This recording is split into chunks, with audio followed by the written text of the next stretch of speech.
into resale.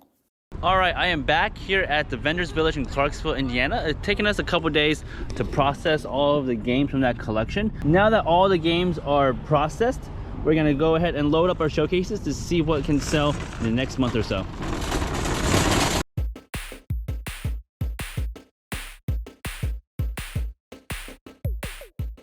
Time we've been here, the amiibos have sold pretty much down to the last 1/4 of them. We have some empty spaces to kind of revamp up the showcase. We could probably put 2 more consoles inside this empty space. We're trying to shuffle some things around to make it look more appealing for others. Here's another one of my showcases. This one has mostly retro games, PS1, N64, and some complete in a box stuff. I have a small section of GameCube games back there. That's probably where I could put the rest of my GameCube games I'm bringing in today. We got some high-end games like Caroline for the PS2, Switch games, and NES. NES stuff is right here, along with Super Nintendo. So we're gonna go ahead and reorganize it all.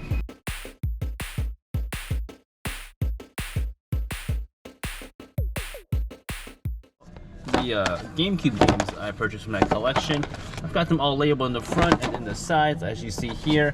So that way when I stack them across like this, all the prices can be seen by somebody who's interested in purchasing them. We see a little rogue PS2 game that will belong in our PS2 section. Our PS2 section is actually down here. As you can see, all the games have a price tag on the side. So what we have here is a bunch of Super Nintendo games as well. We've got Mario's that are really good sellers for us. So go ahead and put them here in the Super Nintendo section. Go ahead and shuffle some of this stuff around.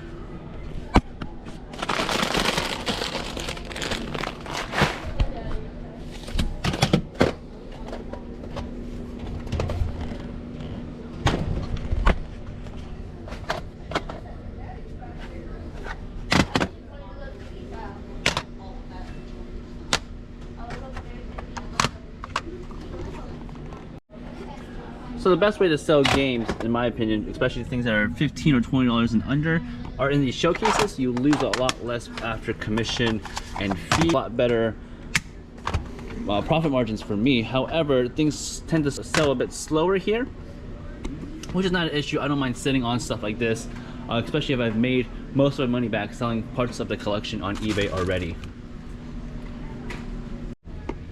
I honestly treat this place kind of as a storage unit for my games or my collection. So eventually when I want to sell it all, I know exactly where to pick them up from. A good question I get asked often is, what if somebody steals something from your showcases? Have you had issues with theft? I have, not with this specific location. In different locations I've had instances of theft. But as you can see, there are cameras here, especially to protect vendors like me, as you see right here. They have surveillance for each row. Employees can access these showcases as well, so they're all locked up. I also want to make sure I display my better games up here to attract customers, and if they're wanting to shop for other games, they can scan in the back. As you can see, the title is visible along with the pricing. That way it could be better shopping experience for those people who are interested in buying retro games at my location. Let's try to fill in some of the empty spaces. We're gonna have to find a new home for these guys.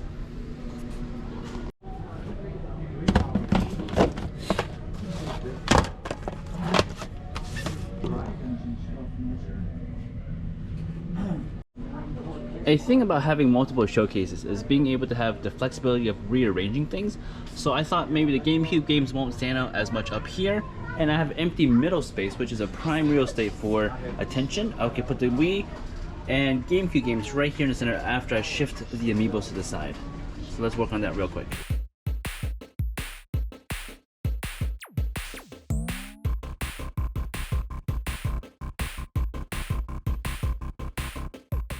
So now that we moved that over there, we can remove this right here and add all the higher end Wii and GameCube games right here in this empty spot.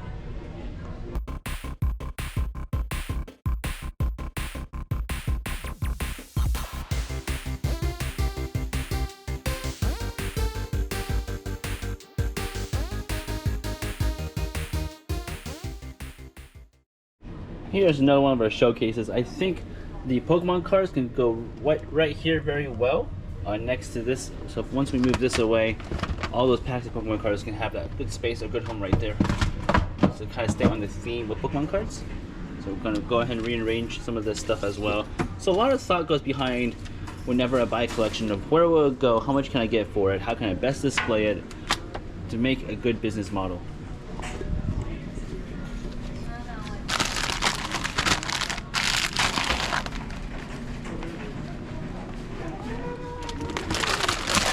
So there we go. It fits perfectly there to display all the Pokemon cards that we have.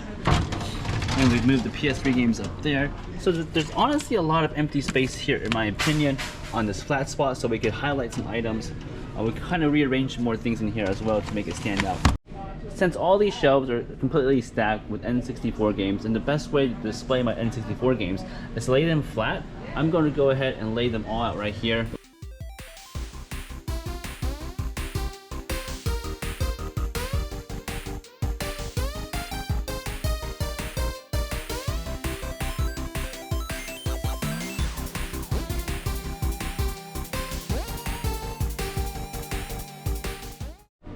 Here's the final look on these games.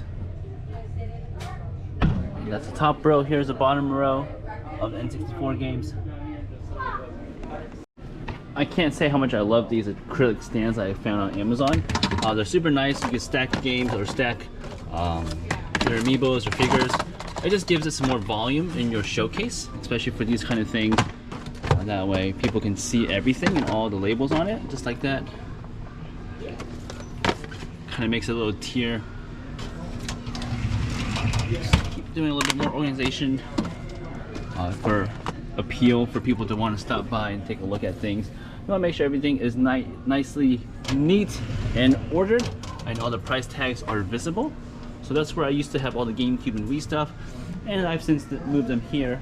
Now all that we have left is to fill in the spaces for the consoles. So to kind of show you a closer look at my labels, this is my vendor number 4499, along with what the item title is on the top row, when I've tested it, and the price that I have listed it as. And then again here, this should be labeled Super Nintendo. But what I'm going to do is I'm going to go ahead and stack it in the back of it, behind it, so whenever they take out this console, they know that the cables that belong to it are right behind it. So I've done that for every single console here as well. All the N64 stuff. PS1, PS2, and the Sega Genesis.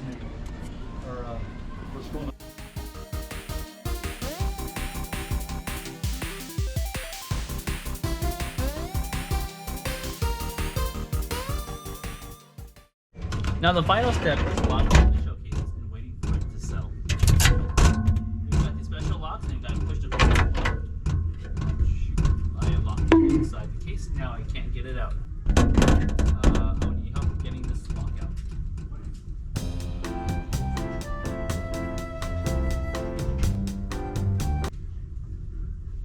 I'm back with the keys.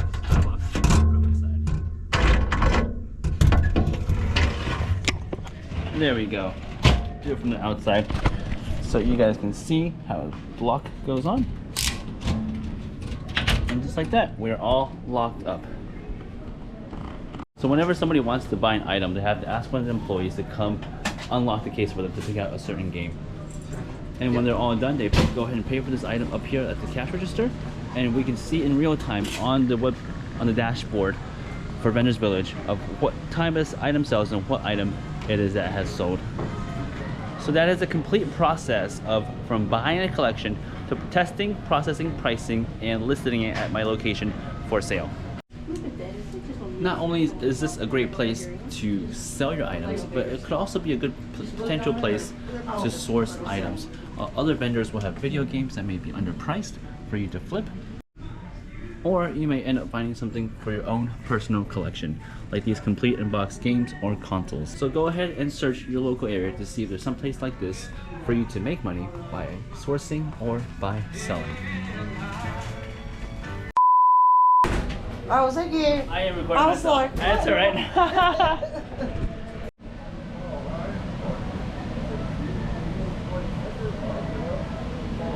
I hope you guys were able. So I know that not every state or city has a setup like this where you can set up a showcase. So I know that So I know that not every state or city has something like this, an indoor flea market where you can set up, pay your monthly rent, and just take a small commission. But take this as a principle of looking for some place around you that may have the similar setup. It would honestly be a great semi. So I know that not every city or state will have a setup like this. So I know that not every city or state will have something like this, an indoor flea market where you can set up all week without actually having to be there. But if you can locate someplace like this around you to